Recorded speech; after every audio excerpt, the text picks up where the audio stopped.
Ma'am, step away from the children. Don't scare them. I am complying.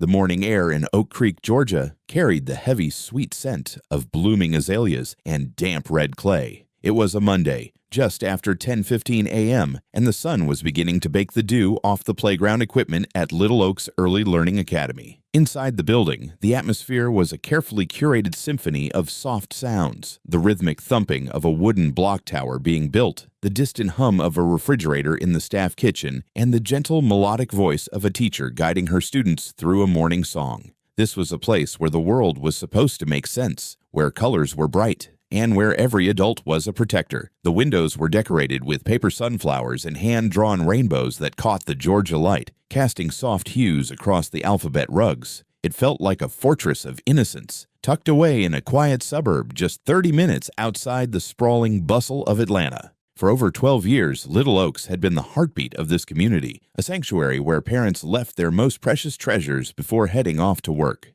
Deep within the Hummingbird Suite, Maya Sterling sat on a low plastic chair that was never meant for an adult's frame. At 36, Maya had a presence that commanded respect without ever needing to raise her voice. She had been at the academy for 11 years, working her way from a part-time assistant to the lead educator of the toddler program. She held a master's degree in early childhood development from Spelman College, a legacy she carried with immense pride. Her grandmother, Addie Mae, had been a domestic worker who saved every nickel in a glass jar to ensure Maya's mother could go to school. Her mother, Corinne, had spent nearly 4 decades as a librarian, teaching Maya that knowledge was the only thing no one could ever take from you. Maya lived by that creed. She didn't just babysit, she shaped minds.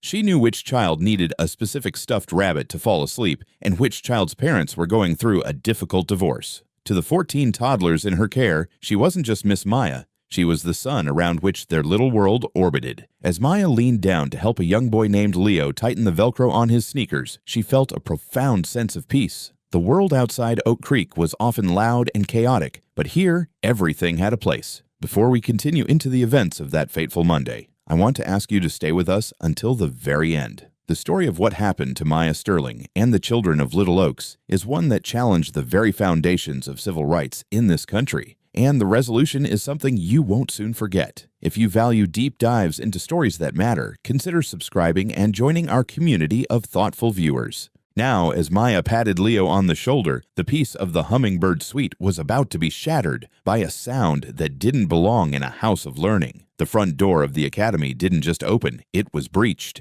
3 men in heavy tactical vests, their boots striking the polished linoleum with a metallic, authoritative rhythm, marched past the reception desk. They didn't stop to sign the visitor log. They didn't wait for Beatrice Vance, the academy's director, to greet them. They moved with a clinical, predatory efficiency, their eyes scanning the hallways as if they were clearing a combat zone rather than a preschool. The letters on their backs were bold and yellow, a stark contrast against their black gear.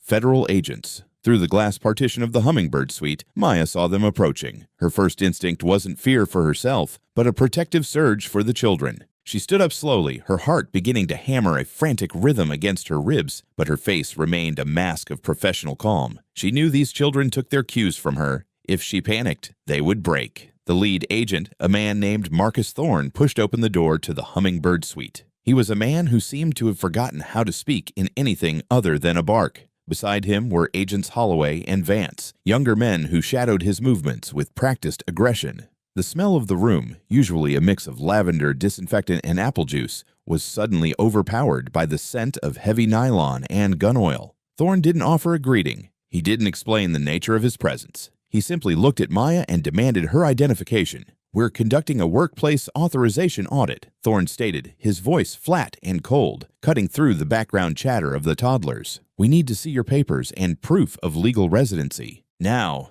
Maya felt the blood drain from her face. Not because she lacked the documents, but because of the sheer absurdity of the demand. She was a third-generation American. She had been born at Grady Memorial Hospital, just a few miles from where she now stood. "Sir, you are in a classroom with 14 two-year-olds, Maya said, her voice low and steady, though her hands were hidden behind her back to conceal their trembling. "I have my driver's license and my employee ID in the staff lounge. If you could please step into the hallway, our director can provide you with my entire employment file. We can resolve this without frightening the children." But Thorne didn't step back. Instead, he stepped further into the room, his presence looming over the tiny tables and chairs. Holloway began to walk the perimeter of the room, his hand resting near his belt, his eyes darting from child to child as if they were potential suspects. The children, sensing the shift in the atmosphere, went silent. Play stopped. Leo, the boy Maya had just helped, began to whimper, his small hand reaching out for the hem of Maya's cardigan. The energy in the room had curdled from joy to pure, unadulterated dread.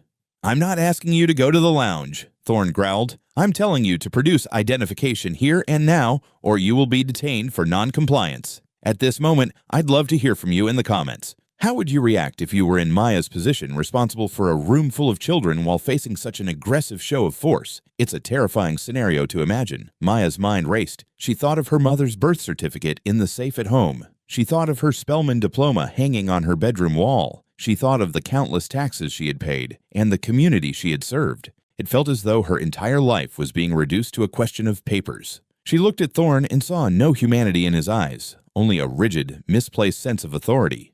"I am a United States citizen," Maya said, her voice gaining strength. "I have worked here for over a decade. I'm not leaving these children unattended with strangers who are currently terrorizing them. Call Beatrice Vance. She has everything you need."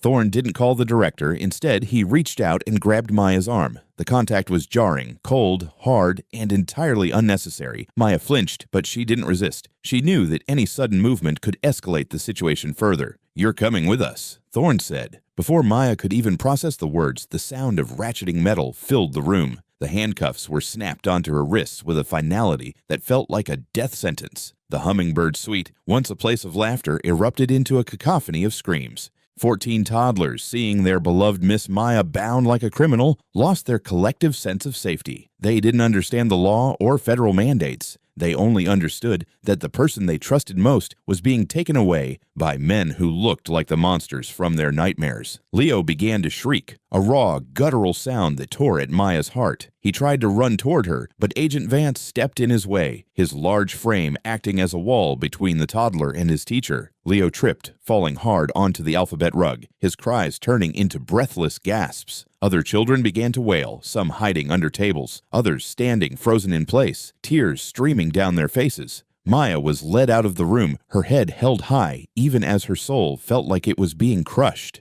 She passed Beatrice Vance in the hallway, who was shouting at the agents, threatening to call the police, the mayor, and the news. But the agents didn't stop. They marched Maya through the lobby, past parents arriving for early pickup, who watched in stunned silence, and out into the bright Georgia sun. Maya was placed in the back of a black SUV, the doors slamming shut with a heavy thud. As the vehicle pulled away, she looked back at the academy. She could still hear the echoes of the children's screams in her mind. She was taken to a federal holding facility, a gray, windowless building that smelled of floor wax and despair. For the next 48 hours, Maya Sterling would exist in a vacuum. She was processed like a number. Her earrings were taken, her shoes were removed, and she was placed in a cell where the lights never truly turned off. She asked for a phone call, and she was ignored. She asked for an explanation, and she was told to wait. She sat on the thin mattress, leaning her head against the cold concrete wall, and she sang the songs she usually sang to the toddlers, her voice a thin whisper in the dark. She thought of Leo. She thought of her mother, and she wondered how a life built on service could be dismantled in 43 minutes. While Maya sat in that cell, the world outside was beginning to wake up. Her mother, Corinne, had received the call from Beatrice Vance within 20 minutes of the arrest. Corinne didn't panic. She went to work. She gathered Maya's original birth certificate, her passport, her social security card, and her college transcripts. She drove to the facility, her hands gripped tight on the steering wheel, praying for the strength her mother, Addie Mae, had always shown. But when she arrived, she was met with a wall of bureaucracy. They wouldn't take the documents. They wouldn't let her see her daughter. "We're verifying her status," they told her. "It takes time."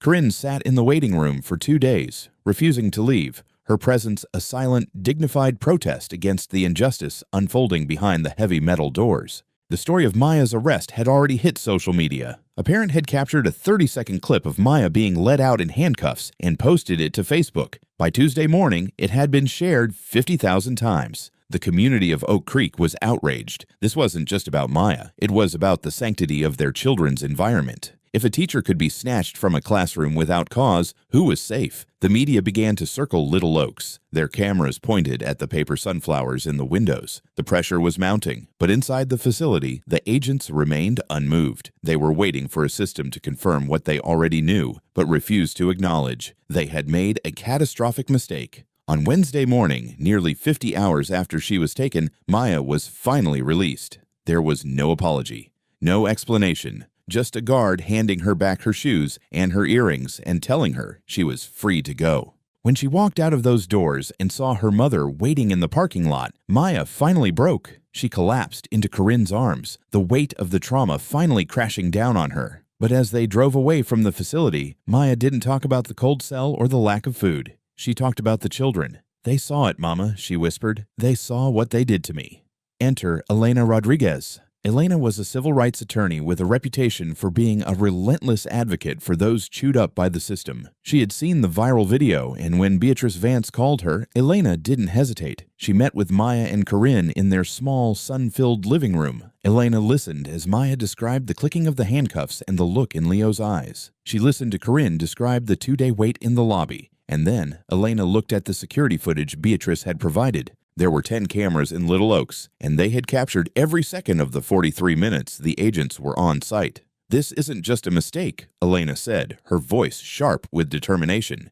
"This is a systemic failure of power. They targeted your neighborhood based on demographics, not evidence. They bypassed every protocol designed to protect children, and we are going to make sure they never do it again." The lawsuit filed in federal court was a masterpiece of legal precision. It alleged Fourth Amendment violations, unlawful seizure, racial profiling, and, most importantly, the intentional infliction of emotional distress on both Maya and the 14 minor children who witnessed the event. As the case moved toward discovery, the true rot began to surface. Elena secured the internal communications of the agents involved. What they found was chilling. Marcus Thorne hadn't been acting on a tip. He hadn't been following a lead. He had sent a text message to his supervisor the night before the raid. "Oak Creek is a target-rich environment. We'll hit our numbers for the quarter before lunch tomorrow." To Thorne, the Hummingbird Suite wasn't a classroom. It was a statistic. He viewed the children as collateral damage and Maya as an easy mark. The arrogance displayed in those messages was the turning point of the case. It stripped away the defense's argument that the agents were simply doing their jobs. What do you think about the discovery of those text messages? Does it change your perspective on how these agencies operate? Share your thoughts below. I'm curious to see how you all interpret this level of premeditation. The trial lasted 4 weeks, and the courtroom was packed every single day. The jury heard from child psychologists who testified about the shattered world syndrome the toddlers were experiencing. Leo's mother took the stand and wept as she described how her son now screamed whenever a man in a uniform passed them in the grocery store. He had started wetting the bed again. He didn't want to go to school. The trauma of those 43 minutes was echoing through the lives of 14 families, manifesting in nightmares and developmental regressions. When it was Maya's turn to testify, the room was so quiet you could hear the hum of the air conditioning. She didn't talk about the money. She didn't talk about the fame. She talked about the legacy of Addie Mae and Corinne. She talked about the 11 years she spent building a safe haven for children. "I spent my life telling those babies the world was good," Maya told the jury, her voice cracking but her gaze steady on Agent Thorne, who sat at the defense table. "And in one morning, you proved me a liar. You didn't just take my freedom, you took their peace." The defense tried to paint Maya as uncooperative. They tried to argue that the agents were under pressure to meet federal mandates. But when Elena played the security footage, the synchronized feed from all 10 cameras, the argument crumbled. The jury watched as Maya stood protectively over the children. They watched the agents' aggressive posturing. They heard the screams of the toddlers. It was 43 minutes of raw, documented evidence that no amount of legal maneuvering could erase. After 6 hours of deliberation, the jury returned. The verdict was a thunderclap of justice. On every count, the defendants were found liable. The financial award was staggering, totaling $10.2 million. This included $3.1 million for Maya Sterling's personal damages, $1.6 million placed into a therapeutic trust for the 14 children of the Hummingbird Suite, and a massive $5.5 million in punitive damages against the agency and the individual agents. The jury wanted to send a message that was loud enough to be heard in the highest halls of power in Washington, but the consequences didn't stop with the money. Marcus Thorne, Holloway, and Vance were all terminated within 2 months of the verdict. The internal affairs investigation, bolstered by the evidence Elena had uncovered, found that they had routinely violated the sensitive locations policy, which strictly limited enforcement actions at schools and daycares. The agency was forced to implement new mandatory training on racial bias and constitutional law. Most importantly, a new federal directive was issued requiring any enforcement action near a child care facility to have signed authorization from a regional director, ensuring that what happened in Oak Creek would have a much harder time happening elsewhere. Maya didn't use her portion of the settlement to leave Oak Creek. Instead, she established the Addie Mae Legacy Fund.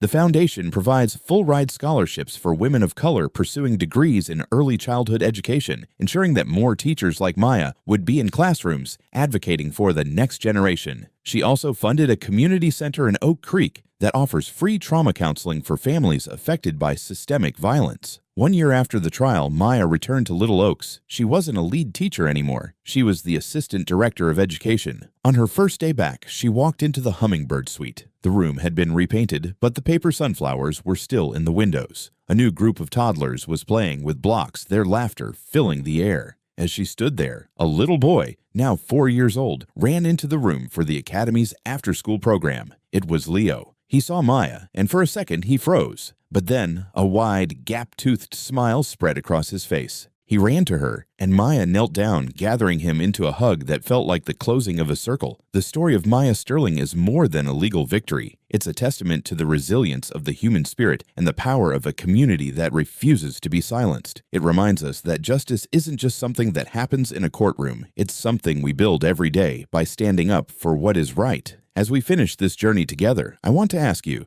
do you believe the $10.2 million settlement was enough to truly account for the trauma these children faced? And what do you think is the most important lesson we can take from Maya's bravery? Let's talk about it in the comments. Thank you for watching, for listening, and for caring about the stories that define our world. Don't forget to like and subscribe for more deep dives into the cases that changed history. Until next time, stay vigilant and stay kind.